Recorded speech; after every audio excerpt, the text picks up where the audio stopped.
हम चर्चा करेंगे अपनी भाषा के बारे में। हम उस भाषा के बारे में चर्चा करेंगे जिस भाषा में हमारे सारे ग्रंथ लिखे गए, वेद लिखे गए, उपनिषद लिखे गए, पुराण लिखे गए, भगवत गीता उसी भाषा में कही गई और सारे ग्रंथ विश्व कल्याण के लिए संस्कृत भाषा में ही लिखे गए। ये एक ऐसी भाषा है जो एक पर्टिकुलर व्यक्तिगत किसी धर्म समुदाय की नहीं है। इसमें कोई ऐसी मोहर नहीं लगी है जो ये कहती है कि ये हिंदुओं की भाषा है। ये भाषा है प्रकृति की, ये भाषा है पूरे संसार की। संसार के कल्याण के लिए ये भाषा लिखी गई है और हर ग्रंथ लिखा गया है। आज हमारे साथ इस कार्यक्रम को आगे बढ़ाने के लिए महादेवगिरी संस्कृत विद्यालय के प्रवक्ता एवं भागवत और पुराणों के प्रवक्ता डॉक्टर नवीन चंद जोशी जी हमारे साथ जुड़ चुके हैं। कार्यक्रम को प्रारंभ करने से पहले मैं डॉक्टर साहब का हार्दिक अभिनंदन करना चाहता हूं, स्वागत करना चाहता हूं। डॉक्टर साहब, आपका बहुत बहुत हार्दिक स्वागत, अभिनंदन। आप भी गुरुदेव के साथ बचपन से ही रहे, तो मैं आपसे सबसे पहले ये जानना चाहता हूं कि जो ये महादेवगिरी संस्कृत महाविद्यालय है, इसकी शुरुआत कैसे हुई और कैसे इसका संचालन किया और किस तरीके से आप इस विश्वविद्यालय के साथ जुड़े? धन्यवाद। कुमाऊं का इस समय जो एकमात्र महाविद्यालय महादेवगिरी संस्कृत महाविद्यालय है, जिनके नाम पर है ब्रह्मलीन महादेवगिरी जी महाराज, जो परम वीतराग तपस्वी संत कुमाऊं के रहे। उन्होंने 1969 में ये विद्यालय यहाँ हल्द्वानी में स्थापित किया। इससे पूर्व ये एड़ाद्वी एक नाम का दक्षिण कैलाशेश्वर महादेव करके सोमेश्वर के समीप में एक स्थान है, बड़ा सिद्ध पीठ। वहाँ महादेवगिरी महाराज जी एक बांज का पेड़ है, उसमें उन्होंने तपस्या में वो लीन रहे। उनके मन में आया कि कुमाऊं की ऐसी धार्मिक नगरी, तपोमय नगरी है, देवभूमि है, यहाँ जो देव भाषा संस्कृत का है इसका प्रचार प्रसार होना चाहिए। उन्होंने कुछ संस्कृत के विद्यार्थियों को लेकर के विद्यालय वहाँ पर चलाया। अनंतर कालांतर में उन्होंने हल्द्वानी में ही नवाबी रोड में एक कक्ष निर्माण करके, यहीं पर एक काल भैरव संन्यास आश्रम है, वहाँ पर कुछ ब्राह्मण बालकों को लेकर के संस्कृत महाविद्यालय चलाया, नींव उसकी रखी। बाद में धीरे धीरे जब वो विद्यालय इसी तरह से चलता रहा, उसको मान्यता मिली, तो 1975 के आसपास में, 75 से 78 के बीच में जब विद्यालय की स्थिति ऐसी होने लगी कि उसका चलना दूभर हो गया, तो उसी समय बनारस में, काशी में प्रसिद्ध गुरुदेव परम पूजनीय वीतराग महामंडल से प्रातस्मरणीय बालकृष्ण यति जी महाराज, उनकी कुंभ यात्रा में महाराज श्री से महादेवगिरी महाराज जी की भेंट हुई। तो उनको लगा कि इतने बड़े तपस्वी संत हैं और इनके सानिध्य में, अगर इनके संचालन में अगर संस्कृत विद्यालय अगर चलेगा तो हो सकता है उच्च शिखर को प्राप्त होगा।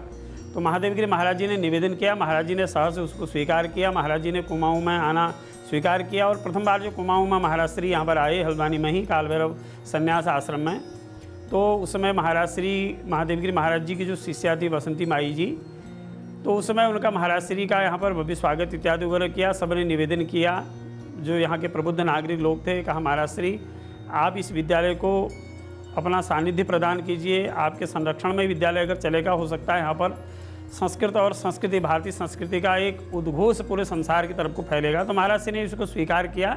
धीरे धीरे विद्यालय जो है अपना बढ़ता गया, आज महाविद्यालय की श्रेणी में है। महादेवगिरी महाराज समाये तो पूरे संचालक के रूप में महाराज श्री के मार्गदर्शन विद्यालय चला और व्यवस्था के रूप में बसंती माई जी को, यहाँ पर जो ब्रह्म विद्या थी, महाराज जी की जो शिष्या बाद में बनी, तो उन्होंने विद्यालय को यहाँ पर संचालित किया। और महाराज श्री का सबसे बड़ा उद्देश्य यहाँ पर यह था कि हमारी जो वैदिक परंपरा है, वेद शास्त्र पुराण इत्यादि वगैरह हैं, इनका प्रचार प्रसार हो और कुमाऊं जो है, कुमाऊं गढ़वाल उत्तराखंड जो है समस्त भूमि देवताओं की भूमि है, इस भूमि के अस्तित्व के बारे में लोग जानें और यहाँ से पढ़ करके धर्म की ध्वजा को पूरे संसार में फैलाए। ये उद्देश्य से यहाँ पर संस्कृत महाविद्यालय तो महाराज श्री को स्वयं कितने समय तक विश्वविद्यालय को संचालित करते? महाराज श्री लगभग 76 सन से मैं बताऊँ अहरनी 2013 तक महाराज जी इसको देखते रहे। जब महाराज जी ब्रह्मलीन हुए तो उसके बाद जो है महाराज जी ने यहाँ पर जो विद्यालय की व्यवस्था है, उस जो प्रबंध समिति है, उसको विद्यालय को सौंप गए हैं और इस संत परंपरा का अभी भी निर्देशन वहाँ पर चलता रहता है। महाराज जी आते जाते थे और पूर्ण रूप से महाराज जी का निर्देशन विद्यालय को प्राप्त होता रहता था। जितने भी प्राय वहाँ पर आचार्य हैं, हम महाराज श्री के चरणों में ही हम लोगों ने बैठ करके प्राय उपदेश श्रवण किए हैं या अध्ययन किया है। तो महाराज जी का सतत उनका ये निर्देशन रहता था कि संस्कृत जो है हमारी भारत का एक प्राण है। तो अगर भारत के अगर प्राण बचे रहेंगे तो प्राण जिस शरीर में होगा तो भारत रूपी शरीर स्वस्थ रहेगा। भारत को अगर स्वस्थ रखना है तो इसके प्राणों को हमको स्वस्थ करना होगा। आचार्य जी, जैसे आपने चर्चा में कहा कि महाराज श्री के निर्देशन में ही पूरा जब तक ये रहे इस धरातल पर तब तक इनके निर्देशन में ही विश्वविद्यालय चलता रहा। तो उस विश्वविद्यालय में किस तरीके के आपके पास कोर्सेज़ हैं और बच्चे जो यहाँ से कोर्स करके निकलते हैं तो उनको जॉब अपॉर्चुनिटीज़ कहाँ मिलती है? संस्कृत महाविद्यालय में तो प्रायः विषय जो है यहाँ पर प्रारंभ से प्रथमा से यानी छठी कक्षा से प्राइमरी शिक्षा ग्रहण करके जो बच्चे यहाँ पर आते हैं तो उनको यहाँ से प्रथमा से लेकर के मध्यमा तक की जो यहाँ पर व्यवस्था है, उनका आवासीय विद्यालय है, उसमें 80-90 बच्चे वर्तमान में भी रहते हैं, जिसकी व्यवस्था वर्तमान में महाराज जी की परंपरा के हरगिरी जी महाराज हैं वो इस समय देख रहे हैं उस व्यवस्था को। और विषय प्राय यहाँ के संस्कृत प्रधान विषय हैं, जैसे प्रथमा से मध्यमा तक के विषय व्याकरण है, साहित्य है, और जो उसमें वैकल्पिक विषयों के रूप में यहाँ उत्तराखंड सरकार ने भी, क्योंकि द्वितीय राजभाषा का दर्जा संस्कृत को दिया है, इसमें भारतवर्ष में पहला उत्तराखंड एक राज्य ऐसा बना है जिसको द्वितीय राजभाषा का दर्जा इसमें मिला है। तो अन्य और विषय भी इसमें वेद है, व्याकरण है, ज्योतिष है और कर्मकांड, सारे विषय इसमें लगाए जा रहे हैं। प्राय हमारे यहाँ इस समय जो है साहित्य, व्याकरण और जो ऐच्छिक विषयों के रूप में है ज्योतिष और कर्मकांड, ये अतिरिक्त रूप में ये विषय भी यहाँ पर पढ़ाए जाते हैं। जहाँ तक रोजगार का सवाल है, रोजगार तो संस्कृत के लिए बहुत बड़ा रोजगार सरकार ने कुछ किया है। सरकार ने उन लोगों के लिए कोई विषय ऐसा कोई वो बनाया नहीं रास्ता कि जिनसे कि अन्य और चीज़ों में उनका प्रवेश हो सके। लेकिन शिक्षण के क्षेत्र में प्राय यहाँ के विद्यार्थी जाते हैं, बीएड इत्यादि वगैरह करके शिक्षण संस्थाओं में हमारे संस्कृत महाविद्यालय से प्राय बच्चे निकलते हैं। ज़्यादातर हमारे यहाँ कुछ बच्चा अच्छा अगर ज्योतिष में अगर वो शिक्षण अच्छा कर ले तो अपना ज्योतिष के कार्य क्षेत्र में बहुत आगे बढ़ता है। ज़्यादातर हमारे यहाँ भागवत इत्यादि वगैरह का क्षेत्र कुमाऊँ में ज़्यादा आगे है। तो यहाँ के अच्छे बच्चे कुछ अध्ययन करने के बाद, क्योंकि व्याकरण एक संस्कृत का एक ऐसा विषय होता है कि अगर उसने आचार्य बन तो अच्छा विधिवत रूप में अगर व्याकरण इत्यादि का अध्ययन कर लिया तो शास्त्र में उसका पूर्ण रूप से एक अधिकार हो जाता है। समस्त शास्त्रों की एक चाबी है व्याकरण, संस्कृत व्याकरण, उसको पढ़ने के बाद उनका शास्त्र में अधिकार हो जाता है। इसलिए तो भागवत इत्यादि वगैरह के क्षेत्र में भी जा करके बहुत अच्छे अच्छे भागवत के व्यासत्व के रूप में भी विद्यार्थी यहाँ पर निकलते हैं।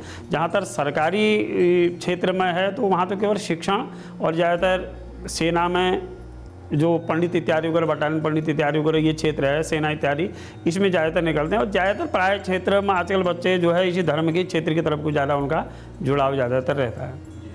आचार्य जी, जो हमारी संस्कृत की जो भाषा है, ये तो समझ आता है कि जो हमारे वेद है, हमारे पुराण है, हमारे उपनिषद है, वो संस्कृत में ही लिखे गए थे, क्योंकि संस्कृत ही एक मूल भाषा है। और आपने भी कहा कि जो भारत का एक प्राण है, प्राण बचेंगे तो भारत बचेगा। लेकिन आज का जो ये समय है, ये मॉडर्न युग है, साइंटिफिक युग है, और किसी भी जो राज्य की कोई विद्यालय हो या महाविद्यालय हो या स्कूल हो, वहाँ पर संस्कृत की भाषा पढ़ाई नहीं जाती है। तो किस तरीके से आप लोगों का प्रयास रहता है कि इस संस्कृत भाषा का प्रचार और प्रसार हो, और क्या ये बाकी जो हमारा एकेडमिक क्यूरिकुलम है, सिलेबस है, वहाँ पर ये एक हिस्सा बनना चाहिए कि नहीं बनना चाहिए? बहुत अच्छा प्रश्न आपने किया, क्योंकि संस्कृत जो है हमारी देवभाषा है। हमारी जितने भी आदिकाल में जो वेद बने वो संस्कृत वेद भाषा है। पुराण जितने भी व्यास जी ने लिखे वो संस्कृत में लिखे, जितने भी हमारे वेद पुराण उपनिषद है सब संस्कृत में ही है, सब संस्कृत भाषा में ही है।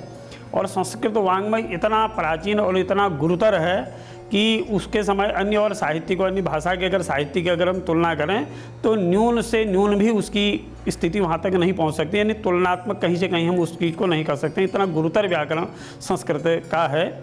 और लेकिन दुर्भाग्य कहें कि कुछ काल खंड के बाद, मुग़लों के शासन के बाद और जब अंग्रेज़ों का शासन आया, उस काल में संस्कृत, वैदिक काल में संस्कृत बहुत उच्च उसमें था। हम इतिहास में उसमें पढ़ाया जाता है कि हमारे संस्कृत कुविंदा भी संस्कृतम भाषण थे, उसमें घास लाने वाले पानी पनिहारी मंडल मिश्र के समय में संस्कृत बोलते थे। सारे हमारे इतिहासों में, कहानियों में ये पढ़ी जाती है। लेकिन कालांतर में धीरे धीरे संस्कृत भाषा कम हुई तो सीधे उसका प्रभाव पड़ा संस्कारों में, और हमारे यहाँ धीरे धीरे संस्कारों में कमी आई तो देश में आक्रमण हुए। संस्कृत भाषा के लुप्त होने से संस्कृति लुप्त हुई, ये सारा देश जानता है, सब लोग जानते हैं। लेकिन आधुनिक आधुनिक युग में अब धीरे धीरे लोग भौतिकवाद से उब गए हैं। लोग सबसे ज़्यादा चाहते हैं कि हमको शांति कहाँ मिलेगा। शांति का कहीं अगर कोई मार्ग है, कहीं कोई ऐसा दिखता है तो वो संस्कृत के अंदर दिखाई देता है। संस्कृत के अंदर गीता है, संस्कृत के अंदर भागवत है, संस्कृत के अंदर 100 उपनिषद हैं, संस्कृत के अंदर सारा ज्ञान भरा हुआ है। और लेकिन धीरे धीरे आज के युग में 4-5 साल के अंतर्गत में उत्तराखंड में ये स्थिति बन रही है कि यहाँ पर इसको रोजगार से भी जोड़ा जाए। इसलिए जो कि हम शिक्षा के क्षेत्र से जुड़े हैं, संस्कृत महाविद्यालय से जुड़े हुए हैं, इसलिए हम लोगों ने भी सरकार से भी अनुरोध किया और कई बुद्धिजीवियों ने भी, महात्माओं ने भी, संतों ने भी ये आग्रह उनसे किया कि आप संस्कृत को बचाइए तो हमारी संस्कृति अपने आप बच जाएगी। इसको व्यवसाय से जोड़ने के लिए जो अन्य और विषय हैं, विज्ञान इत्यादि वगैरह है, जो जितने भी प्रौद्योगिकी क्षेत्र है, अगर इस संस्कृत को थोड़ा सा उससे जोड़ दिया जाए, हो सकता है इसको रोजगार के इसमें ज़्यादा अवसर प्रदान हो जाएं। तो सबसे पहली बात तो यह है कि सरकार को निष्कपट होकर के, निर्द्वंद होकर के, कोई किसी भी प्रकार की इसमें सांप्रदायिकता का अवलोकन न करते हुए इसको सबसे पहले तो इसको राष्ट्रभाषा का दर्जा देना चाहिए, क्योंकि ये देवभाषा है और हिंदी जो राष्ट्रभाषा है इसी से निकली हुई है। और जब तक संस्कृत राष्ट्र में राष्ट्रभाषा रही तब तक देश संपन्न रहा, तब तक राष्ट्र का सिर ऊंचा रहा, गौरवान्वित रहा देश। और पुनः ऐसी स्थिति आएगी, हम लोग कल्पना करते हैं, हम संत महात्मा और देश के जो प्रबुद्ध लोग हैं, उच्च पदों में बैठे, उनसे में भी अपेक्षा करते हैं कि वो संस्कृत को पूर्ण सम्मान देंगे, जिससे कि हमारे राष्ट्र को सम्मान मिलेगा। जी जोशी जी, बात आती है उपयोगिता की। अगर हम संस्कृत को एक करिकुलम का एक हिस्सा बनाएंगे, राष्ट्रीय भाषा हम डिक्लेयर कर देंगे, तो संस्कृत अगर लोग सीखेंगे, स्कूल्स में सीखेंगे, आगे भी सीखेंगे, तो उनको उपयोगिता क्या है, किस चीज़ की उपयोगिता, वो क्या पाएंगे इस चीज़ से? बहुत अच्छा प्रश्न है और ये प्रश्न कई लोग भी करते हैं। देखिए, इससे पहले अंग्रेजी भाषा अंग्रेजों के बाद भारतवर्ष में आई और आज सारे जितने भी विषय हैं, प्रौद्योगिकी क्षेत्र हैं, टेक्नोलॉजी में जितने भी सारे विषय हैं, वो आज अंग्रेजी में पढ़ाए जा रहे हैं। तो हमारे कहने का मतलब यह है उनसे कि अंग्रेजी भाषा केवल लगभग इसको लगाइए कि 700-800 सालों से ज़्यादा प्रभुत्व में ये भाषा आई हुई है और 250 साल से ज़्यादा का तो इसका इतिहास भी उपलब्ध भारतवर्ष में नहीं है। तो संस्कृत भाषा तो अनादिकाल से, आज से 5000 वर्ष पूर्व में भगवान ने कुरुक्षेत्र के मैदान में अर्जुन को गीता का उपदेश दिया, पूर्ण संस्कृत भाषा में उपदेश दिया। व्यास गुफा बद्रिकाश्रम में भगवान वेद व्यास जी ने भागवत की कथा सुनाई, वेद पुराण 18,000 श्लोक भागवत में सुनाई, प्रमाण मिलता है। ये पूरा इतिहास सिद्ध प्रमाण है, इतिहास भी इसको सिद्ध कर रहा है, ऐतिहासिक लोग इसको सिद्ध कर रहे हैं। तो हमारे कहने का मतलब है कि आज जितने भी हमारे भारतवर्ष में इस तरह के ग्रंथ, उनको संस्कृत भाषा से जोड़ दिया जाए। वो पढ़ाई जरूर जाए, लेकिन उसमें संस्कृत का कहीं न कहीं प्रभुत्व हो, क्योंकि विज्ञान के सूत्र नहीं बदले जा सकते, सूत्र वही रहें, लेकिन उनकी जो सिखाने की परंपरा है वो भारतीय परंपरा हो। उसमें कहीं न कहीं संस्कृत भाषा का किंचित अगर प्रयोग होगा, हम समझते हैं कि संस्कृत का प्रयोग जहाँ होने लगेगा तो वहाँ ईमानदारी भी अपने आप आने लग जाएगी और धीरे धीरे इस भाषा का प्रभुत्व भी बढ़ेगा। और इसका बढ़ने का एक यही उपाय है कि जब तक सरकार इसको जो है राजकीय कार्यों में जब तक इसको प्रयोग नहीं करेगी, तब तक ये भाषा, ये देव भाषा जो है केवल कागजों तक ही रह जाएगी और देवताओं को केवल हम अवसरों पर प्रणाम करेंगे। और जब इस तरह की बात आएगी देव भाषा की, तो उसको सम्मान तब तक नहीं मिल सकता जब तक इसको राजकीय कार्यों में इसको प्रवेश न मिले। यहाँ पर आचार्य जी एक और बड़ा एक महत्वपूर्ण एक प्रश्न आता है। वो प्रश्न ये है कि जो संस्कृत में हमारे वेद कहे गए, उपनिषद लिखे गए, पुराण लिखे गए, श्रीमद् भागवत लिखी गई, रामचरितमानस वो भी मिलती जुलती संस्कृत से भाषा है, और भगवत गीता हो और या अन्य हमारे ग्रंथ हो, अब जो वो ट्रांसलेट हुए हैं, इंग्लिश में ट्रांसलेशन हुआ है, हिंदी में ट्रांसलेशन हुआ है, अलग भाषाओं में ट्रांसलेशन हुआ है, तो किस हद तक उनकी जो वास्तविकता है वो रखी गई है? क्या आपको ऐसा लगता है कि ट्रांसलेशन के बाद में उनकी वास्तविकता कहीं ना कहीं खो गई है, कहीं ना कहीं डिस्टॉर्ट हुई है? बहुत अच्छा प्रश्न है। इसका एक यही स्वरूप, किसी चीज़ का मूल स्वरूप का अगर हम उसका प्रतिबिंब बनाते हैं, यानी उसका एक छायांकन करते हैं, उसका एक यानी नकली स्वरूप हम बनाते हैं, उसी प्रकार से ये भी इस प्रश्न का उत्तर भी हो सकता है। क्योंकि सूर्य का जो मूल प्रकाश है वो उसकी प्रतिछाया में वो प्रकाश नहीं हो सकता, उसका हम प्रतिबिंब लें, हम सोचें कि सूर्य का पूर्ण रूप से वही प्रकाश हमको प्राप्त हो जाए, तो संभवतः हम सोचते हैं कि वो नहीं प्राप्त हो सकता।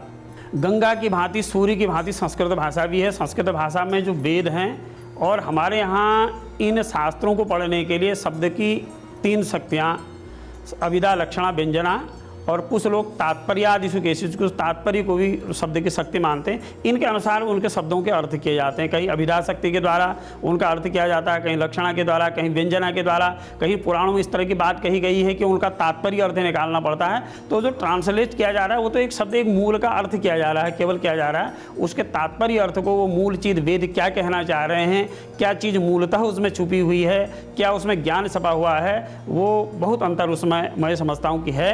उसके वास्तविक ज्ञान के लिए तो उसको पहले वेदों को पढ़ना होगा, और वेदों को पढ़ने के लिए पहले उसको षडंग वेद पढ़ने होंगे। वेद का जो व्याकरण पढ़ना होगा, छंदोपादो वेदस्य, छंद शास्त्र पढ़ना होगा, और ज्योतिष पढ़ना होगा, कल्प पढ़ना होगा, व्याकरण पढ़ना होगा। जो 6 अंग वेद के हैं, इनको पढ़े हुआ वो वेद को नहीं समझ सकता। ये महर्षि पतंजलि ने भी उसमें लिखा है अपने महाभाष्य में। मैं ये नहीं समझता कि उन्हीं का सीधे कोई ट्रांसलेशन कर दे और तुरंत ही वेद का कहे हुए वाक्य उसके समझ में आ जाए, या उसका तात्पर्यार्थ गूढ़ार्थ उनके समझ में आ जाए, ये बड़ा कठिन है। इसलिए उसको समझते मैक्स मूलर इत्यादि वगैरह आए, उन्होंने तो पहले अध्ययन किया, ऋग्वेद आदि जो भाष्य उन्होंने यहाँ पर किए हैं, उन्होंने अध्ययन करने के बाद लिखा। और आज जो किया जा रहा है कि हमारे धर्म ग्रंथों की इदा कदा कोई ट्रांसलेशन आ रहा है और उसका अर्थ कर दे रहा, साहब इसमें गीता में ये लिखा है, भागवत जी में ये लिखा है, इसी में ये लिखा है, लेकिन मूल तत्वतः वो नहीं समझ सकते। इसलिए जो श्रेष्ठतम विद्वान है उन्होंने इसमें प्रश्न चिन्ह लगाना चाहिए। भारत का जो श्रेष्ठतम वेदों का विद्वान है, जो उस विषय का विशेषज्ञ है, वही इसका सही अर्थ में और सही रूप से अर्थ कर में समर्थ है। जी जी आचार्य जी, यहाँ पर एक और इसके साथ जुड़ा हुआ प्रश्न है। जैसे आप अगर हम बात करें चाइना की, चाइना में क्या है कि वहाँ पर एक नेशनल लैंग्वेज है, चाइनीज़ है, और हर आपको कोई अगर आप पढ़ाई करते हैं तो चाइनीज़ में पढ़ाई होती है, साइंस पढ़ते हैं तो चाइनीज़ में ही होता है। आप अगर वहाँ पर कुछ अपने आध्यात्मिकता में कोई भी किताब लिखते हैं तो चाइनीज़ में ही सारा है। वैसे रशिया में अपनी लैंग्वेज है, रशियन है। जर्मनी की लैंग्वेज जर्मन है, जर्मनी में। जापान में जापानीज़ है। और कुछ जो इंग्लिश स्पीकिंग कंट्रीज़ है वहाँ इंग्लिश की किताबें चलती है, इंग्लिश में ही आपस में बातचीत होती है, इंग्लिश में ही अगर वो बाइबल हो या वो अपना कुछ भी क्रिश्चियन धर्म से रिलेटेड कोई भी काम करते हैं तो इंग्लिश में ही होता है। तो भारत के साथ में ये दुर्भाग्य क्यों? अगर भारत यहाँ पर सनातन देश है, यहाँ से अगर हमारे सनातन पद्धति प्रारंभ हुई, वेदों का, उपनिषदों का यहाँ पर प्राकट्य हुआ, अनेक ऋषि महापुरुषों ने, भगवान श्री राम, भगवान श्री कृष्ण ने इस धरती पर जन्म लिया, तो इस भारत के साथ ऐसा दुर्भाग्य क्यों? क्यों यहाँ पर संस्कृत को या हिंदी को राष्ट्रीय भाषा घोषित नहीं किया गया? क्यों ऐसा हुआ कि यहाँ पर जो हमारे धर्म ग्रंथ है वो अलग अलग लैंग्वेजेस में, अलग अलग भाषाओं में ट्रांसलेट हो रहे हैं, सही तरीके से, जैसे आपने भी कहा, लोगों तक नहीं पहुंच पा रहे हैं? और अब हमें क्या करना चाहिए आगे? बहुत अच्छा प्रश्न आपने किया। इस विषय में पहले भी बहुत सारे विद्वानों ने पहले भी, आदि गुरु जो शंकराचार्य जी हुए उन्होंने भी इस विषय में बहुत बड़ा प्रयास किया। आदि गुरु शंकराचार्य जी ने भी, कि संस्कृत में ही जो मूल ग्रंथ हैं उनका मूल स्वरूप मूल ही रहना चाहिए। जिस प्रकार से हिमालय अपने मूल स्वरूप में है, तो मूल स्वरूप में जो चीज़ रहती है उसी का भी सबसे बड़ा अस्तित्व रहता है। सबसे बड़ी बात रही कि भारत में इच्छा शक्ति की बात रही, ये दुनिया जानती है, सारा देश जानता है कि भारत में ही, भारतीय एक योग भूमि है, सारी दुनिया, सारा संसार यानी सारी भूख भूमि है। इस अजनाब खंड में जिसका नाम भारतवर्ष पड़ा, हम भारतवर्ष कहते हैं, तो भारत कहने से ही उस परम ज्ञानी भरत जी का चरित्र इसमें आ जाता है, जो परम ज्ञानी भरत जी के नाम पर इस देश का नाम भारत, ये अजनाब खंड का नाम भारतवर्ष पड़ा। तो सारा ज्ञान तो हमारे वेदों में पड़ा, ज्ञान तो हमने उन मूल ग्रंथों से लिया, लेकिन भाषा हमने दूसरे की अपनाई। ये बड़ा दुर्भाग्य देश का रहा। ये जब जो महापुरुष लोग गए, और उन महापुरुषों के जाने के बाद धीरे धीरे देश में इस तरह का वातावरण बना कि यहाँ संस्कृत को धीरे धीरे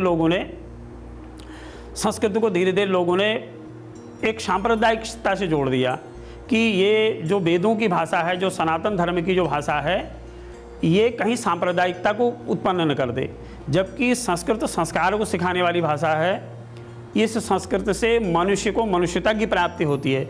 मनुष्य कैसे जिए और कैसे उसके अंतर में मनुष्यता आए, और मनुष्य को मनुष्यता सिखाने वाली ये भाषा है। ये वो भाषा है जो 84 लाख योनि से भटकते हुए जीव को अंत में एक ऐसी सीढ़ी में ला करके रखती है जहाँ से उसको परम मोक्ष की प्राप्ति हो सकती है।